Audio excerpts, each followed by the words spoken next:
കഥ ആരംഭിക്കുന്നത് അമേരിക്കയിലെ ഒരു ചെറിയ സ്റ്റേറ്റിലാണ്. തന്റെ വീടിന് മുന്നിൽ വെച്ച് മുൻകാമുകനായ ഗാരി തന്റെ കാർ കെട്ടിവലിച്ചു കൊണ്ടുപോകാൻ തയ്യാറെടുക്കുന്നത് കണ്ട് മാഡി എന്ന സ്ത്രീ പരിഭ്രാന്തിയോടെ ഓടിവരികയായിരുന്നു. അവനെന്താ ചെയ്യുന്നതെന്ന് അവൾ ദേഷ്യത്തോട് ചോദിച്ചു. ഗാരി അവൾക്കൊരു കോടതി ഉത്തരവെടുത്തു കൊടുത്തു. മാഡി അടയ്ക്കാനുള്ള പ്രോപ്പർട്ടി ടാക്സ് കുടിശ്ശിക കൈവിട്ടുപോയ സാഹചര്യത്തിൽ അവളുടെ വാഹനം കണ്ടുകെട്ടാനുള്ള ഉത്തരവായിരുന്നു അതിൽ. സംഭവം എന്തെന്നാൽ മാഡിക്ക് മാഡിയുടെ അമ്മയിൽ നിന്ന് പാരമ്പര്യമായി കിട്ടിയതാണ് ആ വീട്. പക്ഷേ അതിന്റെ പ്രോപ്പർട്ടി ടാക്സ് അടച്ചിട്ടില്ല. അതിന്റെ പേരിൽ അവളുടെ വസ്തുവകകൾ കണ്ടുകെട്ടാൻ ആരംഭിച്ചിരിക്കുകയാണ്. മാഡിക്ക് ഗാരി വണ്ടി കൊണ്ടുപോവാൻ തയ്യാറെടുക്കുന്ന കണ്ടതും വല്ലാതെ ദേഷ്യം വന്നു. അവൾ ഒരു കഫേയിൽ വെയിട്രസായി ജോലി നോക്കുകയാണ്. കൂട്ടത്തിൽ യൂബർ ഡ്രൈവറായും ജോലി നോക്കുന്നുണ്ട്. അവളുടെ ആകെയുള്ള ജീവനോപാധിയാണ് ആ കാർ. അതുകൊണ്ട് പോയാൽ താനെങ്ങനെ നികുതി അടയ്ക്കും, എങ്ങനെ ജീവിക്കും എന്ന് ചോദിച്ച് ഗാരിയുമായി അവൾ തർക്കിക്കാൻ തുടങ്ങി. ഗതികെട്ടെ അവൾ തനിക്കിപ്പോഴും അവനോട് ഇഷ്ടമുണ്ടെന്ന് അഭിനയിച്ച് ഗാരിയെ ഒന്ന് വശീകരിക്കാനും നോക്കി. ഒരു നിമിഷം അത് വിജയിക്കുമെന്ന് തോന്നിച്ചെങ്കിലും മാഡിയുടെ വീട്ടിൽ നിന്ന് മറ്റൊരു പുരുഷൻ ഇറങ്ങി വരുന്നത് ഗാരി കണ്ടു. ആ നിമിഷം തന്നെ മാഡി തന്നെ കളിപ്പിക്കുകയാണ് എന്നുറപ്പിച്ച ഗാരി എന്തു വന്നാലും കാർ കൊണ്ടുപോകുമെന്ന് തീരുമാനിച്ചു. അയാൾ തന്റെ കസിനാണെന്ന് മാഡി തറപ്പിച്ചു പറയാൻ നോക്കിയെങ്കിലും ഗാരി അതൊന്നും ചെവികൊണ്ടില്ല. ഈ നാടകങ്ങളിലെല്ലാം മനം മടുത്ത് അയാൾ വണ്ടിയെടുത്തുകൊണ്ട് പോയി. കുറച്ചു കഴിഞ്ഞതും യാത്ര ചെയ്യാൻ മറ്റു മാർഗമൊന്നുമില്ലാതിരുന്ന മാഡി ജോലിക്ക് പോവാൻ തന്റെ റോളർ സ്കേറ്റ്സും ധരിച്ച് മുന്നോട്ടേക്ക് സഞ്ചരിക്കാൻ തുടങ്ങി. പോകുന്ന വഴിയിൽ തന്റെ കാർ അവിടുള്ള ഒരു ടൗണിൽ പാർക്ക് ചെയ്തിരിക്കുന്നത് അവൾ കണ്ടു. അതൊരു അവസരമായി അവൾക്ക് തോന്നി. ഗാരി അവിടുത്തെ ഒരു കഫേയിൽ കയറി ഭക്ഷണം ഓർഡർ ചെയ്തുകൊണ്ടിരിക്കുകയാണ്. മാഡി നേരെ കടന്നു ചെന്ന് തന്റെ കാർ മോഷ്ടിക്കാൻ ശ്രമിച്ചു. അവള് വേഗത്തിൽ ടോവിൻ ഗിയറുകൾ അഴിച്ച് വണ്ടി താഴെ ഇറക്കി രക്ഷപ്പെടാൻ ശ്രമിച്ചു. പക്ഷേ വണ്ടി മുന്നോട്ടെടുക്കാൻ ശ്രമിച്ചപ്പോൾ ഒരു വശത്തെ സ്ട്രാപ്പ് അഴിക്കാൻ മറന്നതിനാൽ വണ്ടി അവിടെ തന്നെ കുടുങ്ങി. അത് വലിയൊരു ബഹളമായി മാറി. ശബ്ദം കേട്ട് ഗാരി പുറത്തേക്ക് ദേഷ്യത്തോടെ ഇറങ്ങി വന്നു. വീണ്ടും വണ്ടി ടോ ചെയ്തു വെച്ചു. മാഡിയുടെ ആ എടുത്തുചാട്ടം പോലീസിനെ ആ പ്രശ്നത്തിലേക്ക് ഉൾക്കൊള്ളിച്ചു. അവള് വലിയ കുഴപ്പത്തിൽ തന്നെ ചെന്നുപെട്ടു. ഭാഗ്യവശാൽ അവളുടെ സുഹൃത്തും അഭിഭാഷകയുമായ ഈബി അവളെ സഹായിക്കാനെത്തി. എങ്കിലും അവൾ വലിയൊരു അപകടം മുനമ്പിലാണെന്ന് അവർ അവൾക്ക് മുന്നറിയിപ്പ് കൊടുത്തു. ഇനി ഒരിക്കൽ കൂടി നിയമം ലംഘിച്ചാൽ അവളുടെ ഡ്രൈവിംഗ് ലൈസൻസ് എന്നേക്കുമായി നഷ്ടപ്പെട്ടേക്കാം. അവിടെ നിന്നാണ് അവളുടെ പ്രശ്നങ്ങൾ ആരംഭിക്കുന്നതും. അവിടെ നിന്ന് പോന്ന മാഡി തന്റെ അടുത്ത സുഹൃത്തുക്കളും കപ്പിൾസുമായ സാറയെയും ജിമ്മിനെയും കഫയിൽ ചെന്ന് കണ്ടു. തന്റെ അന്നത്തെ ദിവസം എത്രമേൽ മോശമായിരുന്നു എന്ന മട്ടിൽ അവൾ അവരോട് സംസാരിച്ചു. സങ്കടപ്പെട്ടു. അവളുടെ കഷ്ടപ്പാടുകൾ കേട്ട സാറ വിശ്വസിക്കാൻ അല്പം പ്രയാസമുള്ള ഒരു പരസ്യം അവളെ കാണിച്ചു. ധനികരായ ദമ്പതികൾ തന്റെ 19 വയസ്സുകാരനായ മകനോടൊപ്പം ഡേറ്റിംഗിന് പോകാൻ ഒരു യുവതിയെ തേടുന്നു. പകരമായി അവർക്ക് ലഭിക്കുന്ന പ്രതിഫലം ഒരു കാറാണ്. അതിലൊരു നിബന്ധന മാത്രമേയുള്ളൂ. പെൺകുട്ടിക്ക് 19 മുതൽ 20 വയസ്സായിരിക്കണം. കോളേജിലേക്ക് പോകുന്നതിന് മുമ്പ് അന്തർമുഖനായ തങ്ങളുടെ മകനെ പുറം ലോകവുമായി ഇടപഴകാൻ സഹായിക്കുക എന്നതാണ് ജോലിയുടെ സ്വഭാവം. മാഡിക്ക് ഒരു കാർ അത്രയധികം ആവശ്യമായിരുന്നു. അവളുടെ പ്രായവും പരസ്യത്തിലെ പ്രായവും ഒട്ടും ചേരുന്നില്ലെങ്കിലും അവൾ ആ നിമിഷം തന്നെ ആ ജോലി ഏറ്റെടുക്കാൻ തീരുമാനിച്ചു.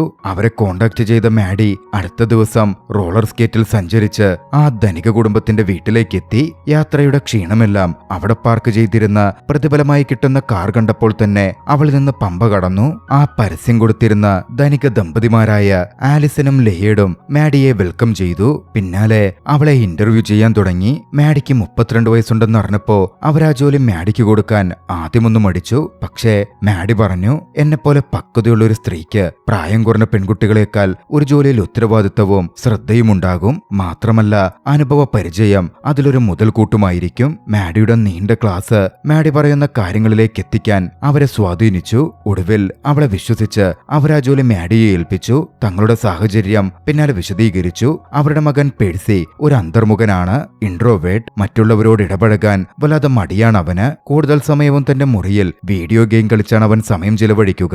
പക്ഷേ സംഗീതത്തിൽ അവൻ മിടുക്കനാണ്. എങ്കിലും ആളുകളുടെ മുമ്പിൽ പാടാനുള്ള മടി കാരണം അവനെപ്പോഴും ഒഴിഞ്ഞുമാറലാണ് പതിവ്. അവൻ കോളേജിലേക്ക് പോവാൻ തുടങ്ങുകയാണ്. പ്രിൻസ്റ്റൺ യൂണിവേഴ്സിറ്റിയിൽ അവൻ അഡ്മിഷൻ തരപ്പെട്ടിട്ടുണ്ട്. പക്ഷേ കോളേജിലും അവൻ ഈ സ്വഭാവം തുടർന്നാൽ അവിടെ അവൻ വല്ലാതെ ബുദ്ധിമുട്ടും. അതുകൊണ്ട് കോളേജിലേക്ക് അവൻ പോകുന്നതിന് മുമ്പ് വേണ്ട കാര്യങ്ങളിൽ മാഡി അവനെ സഹായിക്കണം. സ്ത്രീകാര്യങ്ങളിലൊക്കെ അവൻ വല്ലാതെ പിന്നോട്ടാണ്. അവനുമായി അടുപ്പം സ്ഥാപിച്ച് സ്ത്രീകൾക്കൊപ്പം നിൽക്കുമ്പോൾ അവനുള്ള പേടി മാറ്റാൻ മാഡി സഹായിക്കണം. കഴിയുമെങ്കിൽ അവനുമായി ഇന്റിമേറ്റ് ആകണം. പൂർണ്ണമായും എല്ലാ കാര്യങ്ങളും മാഡിക്കായ പാരന്റ്സ് വിട്ടുകൊടുത്തു. പക്ഷെ ഒരു നിബന്ധന മാത്രം, ഇക്കാര്യങ്ങൾ മുഴുവൻ ഒരു രഹസ്യമായിരിക്കണം. എല്ലാം സ്വാഭാവികമായി നടക്കുന്നതാണ് എന്നേ അവരുടെ മകന് തോന്നാവൂ. ഉത്തരവാദിത്തത്തോടെ മാഡി ആ ജോലി ഏറ്റെടുത്തു. അടുത്ത ദിവസം രാവിലെ പെഴ്സി വോളണ്ടിയറായി ജോലി ചെയ്യുന്ന ആനിമൽ ഷെൽട്ടർ സന്ദർശിച്ചുകൊണ്ട് മാഡി തന്റെ ദൗത്യം ആരംഭിച്ചു. അവനോടെടുക്കാൻ ഒരു അവസരം നോക്കിയായിരുന്നു മാഡി അവിടെ എത്തിച്ചേർന്നത്. അവന്റെ അടുക്കലെത്തി ഒരു നായയെ ദത്തെടുക്കാനാണ് താൻ വന്നത് എന്ന മട്ടിൽ അവൾ അഭിനയിച്ചു. അവനെ ഒന്ന് വളയ്ക്കാൻ പാകത്തിലുള്ള വസ്ത്രധാരണവും മറ്റുമായിരുന്നു അവൾ ചെയ്തിരുന്നതും. മാഡിയുടെ ബോൾഡായ പെരുമാറ്റം കണ്ട് പെഴ്സി അക്ഷരാർത്ഥത്തിലൊന്ന് പതറുന്നുണ്ട്. തനിക്ക് നായയെ ദത്തെടുക്കാൻ പെഴ്സിയുടെ സഹായം വേണം എന്ന് മാഡി നിർബന്ധം പിടിച്ചതോടെ പെഴ്സി അവളുടെ കൂടെ നിന്നു. മിലോ എന്ന നായയെ അവൾക്ക് പരിചയപ്പെടുത്തി. പക്ഷേ നായയെ കൈമാറുന്നതിന് മുമ്പ് പെഴ്സി അവളെ ഓഫീസിലേക്ക് കൊണ്ടുപോയി ദത്തെടുക്കുന്നതുമായി ബന്ധപ്പെട്ട് ചില ചോദ്യങ്ങൾ ചോദിക്കാൻ തുടങ്ങി. അവളുടെ ആകെയുള്ള ലക്ഷ്യം പെഴ്സിയുമായി അടുക്കുക എന്നതാണല്ലോ. അതുകൊണ്ട് മാഡി അവനോട് ലയിച്ച് സംസാരിക്കുകയും അവനടുത്തേക്ക് നീങ്ങിച്ചെല്ലാൻ തുടങ്ങുകയും ചെയ്തു. പെഴ്സിയാണെങ്കിൽ ഇതൊക്കെ കൊണ്ട് വല്ലാതെ അസ്വസ്ഥനാകുന്നുണ്ട്. മാഡി ഗൗരവത്തോടെയല്ല കാര്യങ്ങളെ കാണുന്നത് എന്നും മനസ്സിലാക്കിയവൻ ദത്തെടുക്കൽ പ്രക്രിയ അവസാനിപ്പിച്ച് മിലോയെ വിട്ടുകൊടുക്കാൻ വിസമ്മതം അറിയിക്കുകയും ചെയ്തു. പിന്നാലെ പെഴ്സി ജോലി കഴിഞ്ഞ് മടങ്ങാനിറങ്ങുകയായിരുന്നു. പരിഭ്രാന്തിയിലായ മാഡി കാര്യങ്ങൾ തന്റെ നിയന്ത്രണത്തിലേക്കാക്കാൻ ശ്രമിച്ചു. ജിമ്മിന്റെ പക്കൽ നിന്ന് കടം വാങ്ങിയ വാനിൽ അവനെ വീട്ടിലാക്കാമെന്ന മട്ടിൽ അവൾ അവൻ അരികിലെത്തി നിർബന്ധിച്ചു. പെഴ്സി ആദ്യം വിസമ്മതിച്ചെങ്കിലും മാഡി വിട്ടില്ല. അവൾ അവന്റെ സൈക്കിൾ എടുത്ത് വാനിനകത്താക്കി. അതോടെ മാഡിയുടെ കൂടെ പോവുകയല്ലാതെ അവന് മറ്റു വഴികളുണ്ടായിരുന്നില്ല. യാത്രാമധ്യേ മാഡി അന്തരീക്ഷം ലഘൂകരിക്കാൻ ശ്രമിക്കുന്നുണ്ടായിരുന്നു. പക്ഷെ അവളുടെ തമാശകൾ പെഴ്സിയെ ടെൻഷനാക്കുകയാണ് ചെയ്തത്. താൻ പെഴ്സിയെ തട്ടിക്കൊണ്ടുപോവുകയാണെന്ന മട്ടിൽ അവൾ തമാശയായി പറഞ്ഞപ്പോ അവനാകെ ഭയന്നുപോയി. വാനിന്റെ പുറകിലാണെങ്കിൽ ചില ആയുധങ്ങളും മെയിന്റനൻസ് വസ്തുക്കളും കണ്ടപ്പോ അവന്റെ പേടി ഇരട്ടിച്ചു. മാഡി അവനെ തന്റെ വീട്ടിലേക്ക് നേരിട്ട് കൊണ്ടുപോയതോടെ കാര്യങ്ങൾ കൂടുതൽ വഷളായി. ഭയം സഹിക്കവയ്യാതെ പെഴ്സി തന്റെ കയ്യിൽ സൂക്ഷിച്ചിരുന്ന പെപ്പർ സ്പ്രേ എടുത്ത് മാഡിയുടെ കണ്ണിലേക്കടിച്ചു. അതോടെ മാഡി ആകെ വേദന കൊണ്ട് പൊളഞ്ഞു. അല്പസമയത്തിനു ശേഷം സുഖം പ്രാപിച്ച മാഡി തനിക്ക് മോശം ഉദ്ദേശങ്ങൾ ഒന്നുമില്ലെന്നും അവന്റെ വ്യക്തിത്വത്തിൽ ആകൃഷ്ടിയായതുകൊണ്ടാണ് അവനെ തന്റെ വീട്ടിലേക്ക് കൊണ്ടുവന്നതെന്നും അവൾ വ്യക്തമാക്കി. അവളുടെ വിശദീകരണമൊക്കെ കേട്ടപ്പോ പെഴ്സി ഒന്ന് സമാധാനത്തിലെത്തി.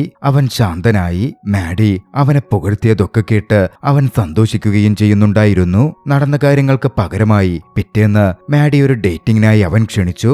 അടുത്ത ദിവസം രാത്രി ഷോർട്സും ബ്ലേസറും ധരിച്ച് വിചിത്രമായ വേഷത്തിലായിരുന്നു ഡേറ്റിന് പെഴ്സി എത്തിയത്. അത് കണ്ട് മാഡി ചിരിക്കുകയും അവനെ കളിയാക്കുകയും ചെയ്തു. കുടിക്കാൻ ഓർഡർ ചെയ്യുന്ന സമയത്ത് പെഴ്സി മിൽക്ക് ടീയാണ് തിരഞ്ഞെടുത്തതെങ്കിലും കോളേജിൽ പോകുന്നതിന് മുമ്പ് ശീലിക്കാൻ മദ്യമൊന്ന് പരീക്ഷിച്ചു നോക്കാൻ മാഡി അവനെ നിർബന്ധിച്ചു. പക്ഷേ ചെറുതായൊന്നും മദ്യപിച്ചതും പെഴ്സി മേശപ്പുറത്തേക്ക് തന്നെ ഛർദ്ദിക്കാൻ തുടങ്ങി. ആ സമയത്താണ് മാഡിയുടെ മുൻകാമുകൻ ട്രാവിസ് അങ്ങോട്ടേക്ക് എത്തിച്ചേരുന്നത്.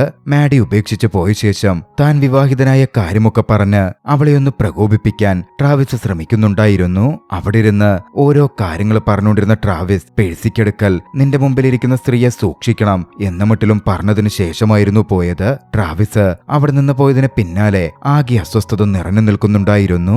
ആ സാഹചര്യമൊന്ന് ലഘൂകരിക്കാനും എല്ലാം ഒന്നും മാറ്റിമറിക്കാനും മാഡി അവനെ നേരെ ബീച്ചിലേക്ക് കൊണ്ടുപോയി. അവിടെ വെച്ച് നഗ്നരായി നീന്താമെന്ന് പറഞ്ഞ് അവൾ അവനെ ക്ഷണിച്ചു. പക്ഷേ സ്രാവുകളെ പേടിയാണെന്ന് പറഞ്ഞ് അവൻ വിസമ്മതിക്കുകയായിരുന്നു ചെയ്തത്. എന്നാൽ തന്റെ ആത്മവിശ്വാസവും സൗന്ദര്യവും കാട്ടി അവനെ പ്രലോഭിപ്പിച്ച മാഡി അവനെ തന്റെ വഴിയിലേക്ക് കൊണ്ടുവന്നു. ഒടുവിൽ അവളുടെ നിർബന്ധത്തിന് വഴങ്ങി അവൻ സമ്മതിച്ചു. അവര് ബീച്ചിലിറങ്ങി കുളിക്കാനും അടുത്തടുത്ത് വന്ന് ഇന്റിമേറ്റ് ആവാനുള്ള ഘട്ടത്തിലേക്ക് കടക്കാനും ആരംഭിച്ചു. പെട്ടെന്നായിരുന്നു 3 മദ്യപാനികളായ കൗമാരക്കാർ ആ ഭാഗത്തേക്ക് വന്നെത്തിയത്. അവര് ബഹളം വെച്ച് അവരുടെ വസ്ത്രങ്ങൾ മോഷ്ടിച്ചുകൊണ്ട് ഓടാൻ തുടങ്ങി. അത് കണ്ടതും ദേഷ്യം വന്ന മാഡി ഒട്ടും മടിക്കാതെ വെള്ളത്തിൽ നിന്ന് നേരിട്ട് കയറി. നഗ്നിയായിരുന്നെങ്കിലും അവൾ മടിച്ചില്ല. അവരെ എതിരിട്ടു. അവൾക്കും തിരികെ അടികിട്ടിയെങ്കിലും തിരിച്ചടിച്ച് അവരെ അവൾ കീഴ്പ്പെടുത്തി. പേടിച്ചുപോയ ആ കൗമാരക്കാർ വസ്ത്രവുമിട്ട് വേഗം അവിടെ നിന്നോടി. അതിനുശേഷം മാഡി വീണ്ടും വെള്ളത്തിലേക്ക് തിരികെ ചെന്നു. പക്ഷേ ഇത്തവണ അവളുടെ ഫൈറ്റും ദേഷ്യവുമൊക്കെ കണ്ടുഭയന്നിരുന്ന പെഴ്സി അവളുമായി ഇന്റിമേറ്റ് ആവാനും ഒന്നും തയ്യാറായില്ല. തനിക്ക് ഏറ്റവും അടുത്തറിയാവുന്ന ഒരാളുമായി മാത്രമേ ശാരീരിക ബന്ധത്തിന് താല്പര്യമുള്ളൂ എന്നവൻ അവളോട് പറയുകയും ചെയ്തു. അത് കേട്ടതും മാഡിക്ക് നല്ല ദേഷ്യം വന്നു. ദേഷ്യപ്പെട്ട് വസ്ത്രവും എടുത്ത് വണ്ടിയെടുത്ത് പോവാൻ അവൾ തുടങ്ങി. പേഴ്സി തന്റെ വസ്ത്രത്തിനും ഫോണിനുമായി ചോദിച്ചപ്പോ മാഡി അതൊന്നും ചെവികൊണ്ടില്ല. വണ്ടിയെടുത്ത് അവൾ പോവാൻ തുടങ്ങുകയായിരുന്നു. പേഴ്സി വണ്ടിയുടെ ബോണറ്റിലേക്ക് ചാടിപ്പിടിച്ചു. അത് മൈൻഡ് ചെയ്യാതെ അവനെ ബോണറ്റിൽ കിടത്തി. മാഡി ദേഷ്യത്തിൽ മുന്നോട്ട് വണ്ടി ഓടിച്ചുകൊണ്ടേയിരുന്നു. ബോണറ്റിൽ തൂങ്ങിക്കിടന്നിരുന്ന പേഴ്സിക്ക് വല്ലാതെ ഭയം തോന്നുന്നുണ്ടായിരുന്നു. പോരാത്തതിന് അവൻ നഗ്നനുമാണ്. യാത്രാമധ്യേ അവർ ഒരു പോലീസ് വണ്ടിക്ക് മുന്നിൽ പെട്ടു. പ്രശ്നം ശ്രദ്ധിച്ച പോലീസ് അവരെ പിന്തുടരാൻ തുടങ്ങി. മാഡിയാകെ പരിഭ്രമിച്ചു. കാര്യങ്ങൾ കൈവിട്ടു പോവുമോ? അവൾ വണ്ടിയുടെ വേഗത കൂട്ടി. ഭാഗ്യവശാൽ ഒരു റെയിൽവേ ക്രോസ് എത്തിയപ്പോൾ പോലീസുകാരെ പിന്നിലെത്തി റെയിൽവേ ഗേറ്റ് അടയ്ക്കുന്നതിനു മുമ്പ് മറുവശം കടന്ന് രക്ഷപ്പെടാൻ മാഡിക്ക് കഴിഞ്ഞു. ഒടുവിൽ അവർ മാഡിയുടെ വീട്ടിലേക്ക് എത്തിച്ചേർന്നു. പെഴ്സിയെ അപ്പോഴേക്കും മാഡി ആശ്വസിപ്പിച്ചിരുന്നു. വീടിനകത്ത് വെച്ച് അവനെ വീണ്ടും വശീകരിക്കാൻ മാഡി ശ്രമിച്ചു. പക്ഷേ പെഴ്സി വല്ലാതെ സമ്മർദ്ദത്തിലായിരുന്നു. മാഡി അവന്റെ അടുക്കലേക്കെത്തി ഇന്റിമേറ്റ് ആവാൻ അവനെ നിർബന്ധിച്ചു. പക്ഷേ പെട്ടെന്നാണ് പെഴ്സിയുടെ പുറത്താകെ ചൊറിഞ്ഞു തടിക്കാൻ തുടങ്ങിയത്. അവൻ ആങ്സൈറ്റി സംഭവിച്ചാൽ അത്തരത്തിൽ അലർജി ഉണ്ടാവാറുണ്ടായിരുന്നു. അതോടെ കാര്യങ്ങളൊക്കെ അവിടെ അവസാനിച്ചു. അന്ന് രാത്രി മുഴുവൻ മാഡിയുടെ ദേഹത്ത് മരുന്ന് പുരട്ടിക്കൊടുത്തും സംസാരിച്ചിരുന്നും കടന്നുപോവാൻ തുടങ്ങി. അവരുടെ ആ സംസാരം അവരെ അടുപ്പിക്കുന്നുണ്ടായിരുന്നു. അവർക്കിടയിൽ ഒരു സൗഹൃദം വളർന്നു വന്നു. അടുത്ത ദിവസം പെഴ്സിക്കൊപ്പം നായകളുടെ കൂട്ടത്തിൽ കടൽ തീരത്ത് കളിച്ചിരസിക്കാനും ബാസ്കറ്റ്ബോൾ കളിക്കാനും ആർക്കേഡ് ഗെയിമുകൾ കളിക്കാനുമൊക്കെ മാഡിയും കൂടെ കൂടി. അവരുടെ സന്തോഷം അത്രമേൽ വലുതായിരുന്നു. ആർക്കേഡ് സെന്ററിൽ വലിയ ബഹളമൊക്കെ ഉണ്ടാക്കിയതിന് അവരെ പിടിച്ച് പുറത്താക്കി. അവരുടെ സൗഹൃദം തീവ്രമായി മാറുകയായിരുന്നു. പെഴ്സി മാഡിക്ക് അന്നൊരു തൊപ്പി സമ്മാനമായി കൊടുത്തു. മാത്രമല്ല അവർക്കിടയിൽ ഒരു ചുംബനം സംഭവിക്കുകയും ചെയ്തു. പെഴ്സി ആത്മവിശ്വാസത്തോടെ മാഡിയെ ചുംബിച്ചു. കുറച്ചു കഴിഞ്ഞ് അവർ പുറത്തൂടെ ചുറ്റി സഞ്ചരിക്കുമ്പോൾ പെഴ്സിയുടെ പഴയ കെയർ ടേക്കറായിരുന്ന ജോഡി അവർ കണ്ടുമുട്ടി. ജോഡി പെഴ്സി അവിടെ നിന്ന് മാറ്റിയ ശേഷം മാഡിയോടായി സംസാരിച്ചു. പെഴ്സിയെ വേദനിപ്പിക്കരുതെന്നും മാഡി എങ്ങനെയുള്ളവളാണെന്ന് തനിക്കറിയാമെന്നും അയാൾ മാഡിയോട് പറഞ്ഞു. ഒരു മുന്നറിയിപ്പ് പോലായിരുന്നു അത്. പക്ഷേ എന്റെ കാര്യം നോക്കാൻ എനിക്കറിയാം, നിങ്ങളുടെ ഒരു മുന്നറിയിപ്പിന്റെയും ആവശ്യമില്ല എന്ന് പറഞ്ഞായിരുന്നു മാഡി അയാളെ എതിരിട്ടത്. അടുത്ത ദിവസം മാഡിയുടെ വീട്ടിലേക്ക് ഒരു റിയൽ എസ്റ്റേറ്റ് ഏജന്റ് വന്നു. അവളുടെ വീട് വലിയ വിലക്ക് വാങ്ങാമെന്ന് പറഞ്ഞായിരുന്നു അയാളുടെ വരവ്. പക്ഷേ അവൾക്ക് ആ വീട് മരിച്ചുപോയ അവളുടെ അമ്മയുടെ ഏക ഓർമ്മയാണ്. അത് വിൽക്കാൻ അവൾ തയ്യാറായില്ല. അന്ന് രാത്രി പെഴ്സിയും മാഡിയും ഒരു ആഡംബര കാറിൽ പുറത്തുപോയി. അത്താഴ വിരുന്നിനിടെ അവിടെയുള്ള പിയാനോ വായിക്കാൻ മാഡി അവനെ നിർബന്ധിച്ചു. പെഴ്സി ആദ്യം വല്ലാതെ മടിച്ചു നിൽക്കുന്നുണ്ടായിരുന്നെങ്കിലും മാഡിയുടെ നിർബന്ധം കൊണ്ട് അതിനവൻ തയ്യാറായി. പിയാനോയിലിരുന്ന് അവൻ അതിഗംഭീരമായി അത് വായിച്ചു. മനോഹരമായി പാടുകയും ചെയ്തു. അത്രമേൽ മികച്ച സ്വരമാധുര്യമായിരുന്നു അവനുണ്ടായിരുന്നത്. അവന്റെ കഴിവ് കണ്ട് അവിടെയുള്ള എല്ലാവരും അത്ഭുതപ്പെട്ടു. കരഘോഷം മുഴക്കി. അവിടുണ്ടായിരുന്ന ഏവരുടെയും ശ്രദ്ധ പേഴ്സിയിലേക്ക് എത്തിയിരുന്നു. ആ സമയത്താണ് പേഴ്സിയുടെ പഴയ സഹപാഠി നതാലി അവനരികിലേക്ക് എത്തിയത്. അവൾ നേരത്തെ തൊട്ടേ അവിടെ ഉണ്ടായിരുന്നു. അവർ തമ്മിൽ സംസാരം തുടർന്നുകൊണ്ടേയിരുന്നു. മാഡിയെ അവഗണിക്കുന്ന പോലായിരുന്നു സംസാരം. മാഡിയുള്ളത് അവർ ശ്രദ്ധിക്കുന്ന പോലുമില്ല. മാഡിക്ക് ഇത് കണ്ട് അത്യാവശ്യം അസൂയൊക്കെ തോന്നുന്നുണ്ട്. ഇതിനിടയിൽ നതാലി പേഴ്സിയെ ഒരു പാർട്ടിയിലേക്ക് ക്ഷണിച്ചു. മാഡിയും കൂടെ വരണമെന്ന് പറയുകയും ചെയ്തു. ഒരു തരത്തിൽ അതിലിടപെട്ട് നതാലിയെ മാഡി അവിടെ നിന്ന് പറഞ്ഞയച്ചു. മാഡിക്ക് അസൂയയുള്ളതും പൊസസീവാകുന്നതും പെഴ്സി നോക്കിക്കണ്ടിരുന്നു. പെഴ്സി ഓരോന്ന് പറഞ്ഞ് അവളെ ആശ്വസിപ്പിക്കാൻ ശ്രമിച്ചു. നീ അസ്വസ്ഥയാകുമൊന്നും വേണ്ട, കോളേജിൽ പോയാലും ബ്രേക്കിലൊക്കെ ഞാൻ നിന്നെ വിളിക്കാം, നിന്നെ വന്ന് കാണുകയും ചെയ്യാം. അത്തരത്തിലായിരുന്നു അവൻ പറഞ്ഞത്. പെഴ്സി ഇതിനെ മറ്റൊരു തരത്തിലേക്ക് എടുക്കുകയാണോ എന്ന് മാഡിക്ക് സംശയം തോന്നി. അവളിത് ഒരു എഗ്രിമെന്റിന്റെ പുറത്ത് ചെയ്യുന്നു എന്ന് മാത്രമാണല്ലോ ഉള്ളത്. അവൾക്ക് അവനോട് അല്ലാതെ ഫീലിംഗ്സ് ഒന്നുമില്ല. കാര്യങ്ങളൊന്നും നീ അധികം സീരിയസ് ആയി എടുക്കണ്ട എന്ന മട്ടിൽ മാഡി പെഴ്സിയോട് പറഞ്ഞു. അവളുടെ ആ വാക്കുകൾ പെഴ്സിയെ കൺഫ്യൂസ്ഡ് ആക്കി, വേദനിപ്പിക്കുകയും ചെയ്തു. അവൻ വേഗത്തിൽ അവിടെ നിന്ന് എഴുന്നേറ്റ് പോവാൻ ആരംഭിച്ചു. മാഡി പിന്നാലെ ചെന്നു. നേരെ കാറിലേക്ക് കയറി. കാറ് നേരെ പോയത് നതാലി നേരത്തെ പറഞ്ഞ പാർട്ടിയിലേക്കായിരുന്നു. പെഴ്സി അകത്തേക്ക് പോയി. മാഡി പുറത്തു നിൽക്കുകയായിരുന്നു. കുറച്ചു കഴിഞ്ഞ് പെഴ്സിയെ നോക്കാനായി മാഡി പാർട്ടിക്കകത്തേക്ക് കയറി. അവിടെയുണ്ടായിരുന്ന 3 യുവാക്കൾ മാഡിയെ പരിഹസിച്ചുകൊണ്ട് പറഞ്ഞു, ഇത്രയും പ്രായമുള്ള ഒരു സ്ത്രീക്ക് കോളേജ് കുട്ടികൾ നിറഞ്ഞ ഈ പാർട്ടിയിൽ സ്ഥാനമില്ല. മാഡി ഉടൻ തന്നെ അവർക്ക് ചുറ്റും മറുപടിയും കൊടുത്തു. അത് വലിയൊരു തർക്കത്തിലേക്കും പിന്നീട് ബഹളത്തിലേക്കും കടന്നു. എല്ലാവരുടെയും ശ്രദ്ധ അങ്ങോട്ടേക്ക് തിരിഞ്ഞു. മാഡിയാകട്ടെ അതൊക്കെ വിട്ട് പെഴ്സിയെ നോക്കാൻ ആരംഭിച്ചിരുന്നു. അവിടെയുള്ള ഓരോ മുറിയും അവൾ പരിശോധിച്ചു. ഒടുവിൽ നതാലിയുമായി ഇന്റിമേറ്റ് ആവാൻ തുടങ്ങുന്ന പെഴ്സിയെ ഒരു മുറിക്കകത്ത് നിന്ന് മാഡി നോക്കിക്കണ്ടു. അവൾ ബലം പ്രയോഗിച്ച് ആ മുറിക്കകത്തേക്ക് കടന്നു. നതാലി നൽകിയ ഗുളികകൾ കഴിച്ച് മദ്യപിച്ച് പെഴ്സി അബോധാവസ്ഥയുടെ വക്കിലാണെന്ന് അവൾക്ക് മനസ്സിലായി. മാഡി പെട്ടെന്ന് തന്നെ അവനെ ശുചിമുറിയിലേക്ക് കൊണ്ടുപോയി ഛർദ്ദിപ്പിച്ചു. അവനെ സാധാരണ നിലയിലാക്കാൻ സഹായിച്ചു. പെഴ്സി പതിയെ ബോധത്തിലേക്ക് വന്നു തുടങ്ങി. അപ്പോഴേക്കും നതാലിയുടെ മാതാപിതാക്കളും മറ്റ് പാർട്ടി അതിഥികളും അങ്ങോട്ടേക്ക് എത്തിച്ചേർന്നു.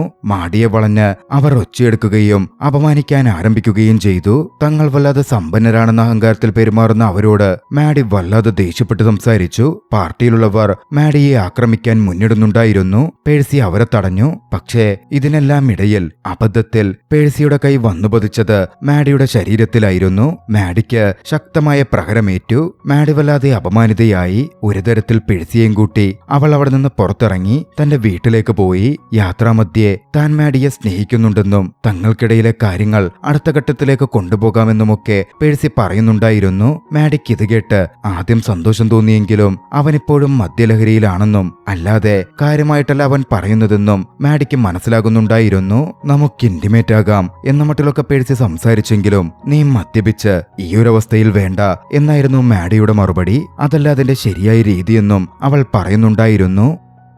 അടുത്ത ദിവസം രാവിലെ പ്രഭാത ഭക്ഷണത്തിനിടെ പേഴ്സി തന്റെ മാതാപിതാക്കളോട് സംസാരിച്ചു. തനിക്ക് മാഡി എന്നൊരു കാമുകിയുണ്ട് എന്നവൻ പറഞ്ഞു. ആ ബന്ധം അവരുടെ പദ്ധതിയുടെ ഭാഗമായിരുന്നതിനാൽ അവർക്കതിൽ തെല്ല അത്ഭുതമൊന്നും ഉണ്ടായിരുന്നില്ല.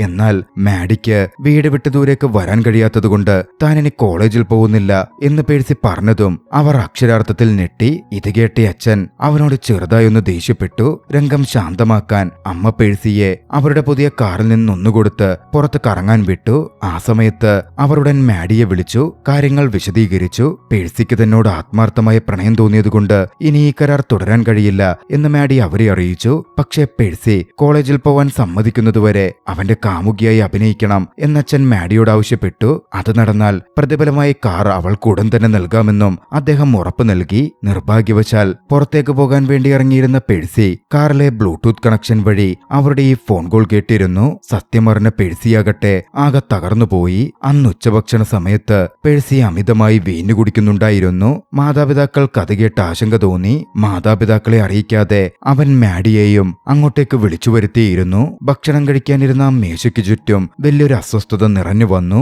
ഒരു ഘട്ടത്തിൽ നിങ്ങൾ സത്യസന്ധമായി പരസ്പരം സംസാരിക്ക് എന്ന് പറഞ്ഞവൻ പുറത്തേക്കിറങ്ങി. പുറത്ത് അവന്റെ കൂട്ടുകാരൻ വന്ന് കാത്തുനിൽക്കുന്നുണ്ടായിരുന്നു. മാഡിക്ക് പ്രതിഫലമായി നൽകാനിരുന്ന ആ കാറെടുത്ത് സുഹൃത്തിന്റെ കൂടെ അവൻ പിറകിലേക്ക് കൊണ്ടുപോയി അതടിച്ചു തകർത്തു. മാഡിയോടും തന്റെ മാതാപിതാക്കളോടുമുള്ള ദേഷ്യം അവൻ ആ കാറിനോട് തീർക്കുകയായിരുന്നു. വീട്ടിൽ തിരിച്ചെത്തിയ പേഴ്സി ആരോടും സംസാരിക്കാതെ തന്റെ മുറിയിൽ കയറി വാതിലടച്ചു. മാഡി അവനെ പിന്തുടർന്ന് മുറിയിലേക്കെത്തി. അവനെ ആശ്വസിപ്പിക്കാൻ അവനുമായി ഇന്റിമേറ്റ് ആവാനുള്ള ഒരു ശ്രമം അവൾ നടത്തി. മാറിക്കിടന്ന അവൻ താൻ ആ കാർ തകർത്തുവെന്നും തനിക്കെല്ലാ സത്യങ്ങളും അറിയാമെന്നും മാഡി തന്റെ വികാരങ്ങൾ വെച്ച് കളിക്കുകയായിരുന്നുവെന്നും ദേഷ്യത്തിലും ദുഃഖത്തിലും പറഞ്ഞു. മാഡി ഒടുവിലെല്ലാം തുറന്നു സമ്മതിച്ചു. തന്റെ വീട് സംരക്ഷിക്കാനും ടാക്സ് അടയ്ക്കാനും വേണ്ടിയാണ് താൻ ഈ ജോലി ഏറ്റെടുത്തതെന്നും എനിക്കതിൽ കുറ്റബോധമുണ്ടെന്നും അവൾ അവനോടായി പറഞ്ഞു. പക്ഷേ പേഴ്സി അവളുടെ വിശദീകരണമൊന്നും ചെവികൊണ്ടതേയില്ല. അവളെ വീട്ടിൽ നിന്ന് ഇറക്കി വിട്ടു. പിറ്റേന്ന് പേഴ്സി മാതാപിതാക്കൾക്കടുത്തെത്തി ദേഷ്യത്തിൽ തന്നെ സംസാരിച്ചു. തന്റെ ജീവിതം അവർ നിയന്ത്രിക്കുന്നത് അവസാനിപ്പിച്ചേക്കണം എന്നവൻ പറഞ്ഞു.